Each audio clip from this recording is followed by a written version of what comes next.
एक ऐतिहासिक पल जल्द ही दस्तक देने वाला है। कटरा से कश्मीर के बीच पहली बार वंदे भारत एक्सप्रेस ट्रेन की शुरुआत इसी हफ्ते होने जा रही है। इसे लेकर लोकसभा सीट से सांसद जुगल किशोर शर्मा रियासी पहुंचे और पार्टी कार्यकर्ताओं के साथ बैठक की।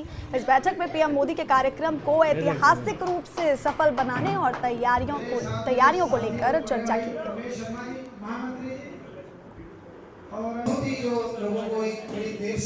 तो ये देश के प्रधानमंत्री नरेंद्र भाई मोदी जी द्वारा इसका शुभारंभ जो है अभी 2 दिन बाद होगा।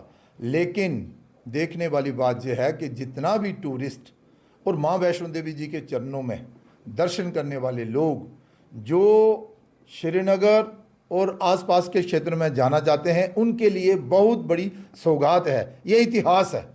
और दूसरा, कश्मीर घाटी में भी ये हमारे किसान हैं और उनके लिए भी एक खुशी की बात है कि वो अपना सेब, चेरी, बादाम, अखरोट, जितना भी फ्रूट है वो भी रेल द्वारा वो देश के विभिन्न हिस्सों में पहुंचा सकेंगे।